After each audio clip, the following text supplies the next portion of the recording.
আমরা শামসেরগঞ্জবাসী হিসেবে যেগুলো সমস্যার সম্মুখীন হচ্ছে সেগুলো মানে কি একেবারে আমাদের কাছে লজ্জাজনক।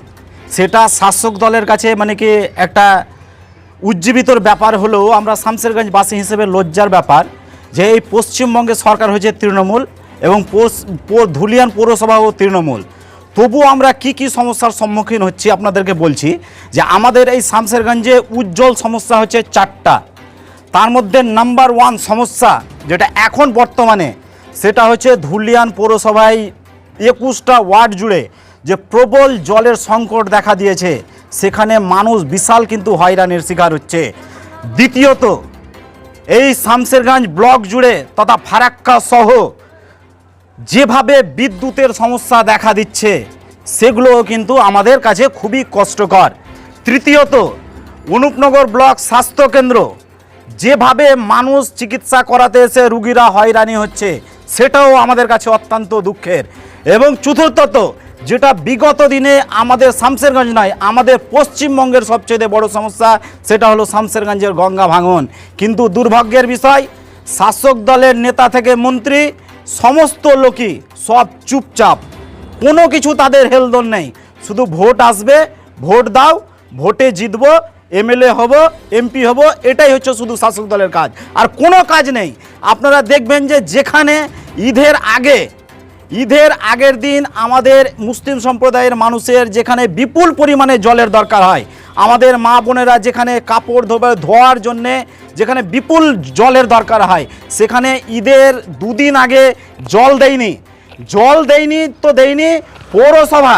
এমনকি পৌরসভা নিজের দায়িত্ব বলে মনে করে না যে পৌরবাসীকে একটু ইনফর্ম করা উচিত যে আজকে জল দিব না।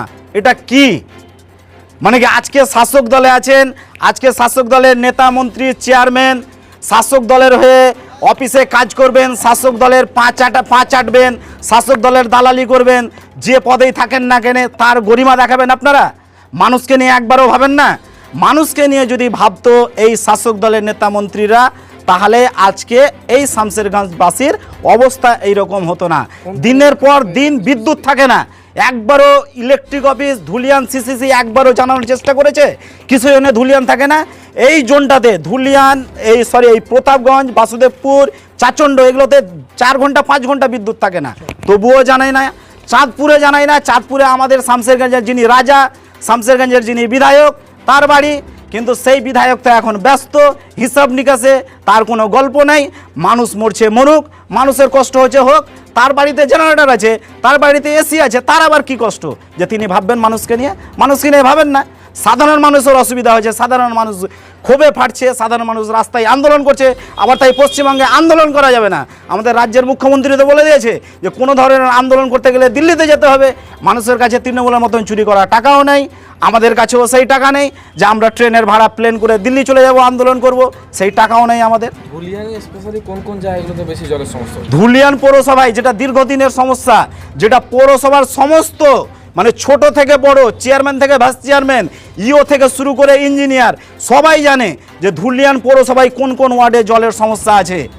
আপনারা দেখবেন যে 1 নম্বর, 2 নম্বর, 3 নম্বর ওয়ার্ড যেগুলোতে জল পায় না, আপনারা দেখবেন যে এগুলোতে হিজলতলা থেকে শুরু করে 14 নম্বর এগুলোতে জল পায় না। এমনকি 16 নম্বর ওয়ার্ডেও জলের সমস্যা আছে।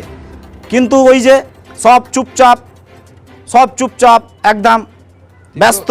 তীব্র গরমে তারা মানুষের তো প্রচুর সমস্যা হচ্ছে। মানুষের সমস্যা হচ্ছে, ওই তো বললাম যে মানুষের সমস্যা নিয়ে তো তৃণমূলের কোনো নেতা মন্ত্রীর কোনো হেলদোল নেই। কেন? তাদের বাড়িতে মার্শাল আছে, তাদের বাড়িতে টিউবওয়েল আছে, তাদের বাড়িতে এসি আছে, তাদের বাড়িতে ফ্রিজ আছে। মানুষের কষ্ট হলো তো তৃণমূলের নেতার মানে কি মন্ত্রীর বা চেয়ারম্যান ইও সাহেবের এদের কি যায় আসে? এদের তো কোনো কিছু ব্যাপার নেই। তো এরা কোনো কিছু নেই ব্যাপার, এরা কোনো কিছু ভাববে না। শুধু এরা অফিস আসবে যাবে, সাধারণ মানুষ আন্দোলন করে তাদেরকে ভয় দেখাবে, তাদেরকে চমকাবে। এটাই হচ্ছে তাদের নীতি আর রীতি, এটাই হচ্ছে তাদের বর্তমান। আমি মোহাম্মদ সাকির উদ্দিন শেখ, সভাপতি শামসেরগঞ্জ ব্লক যুব কংগ্রেস কমিটি।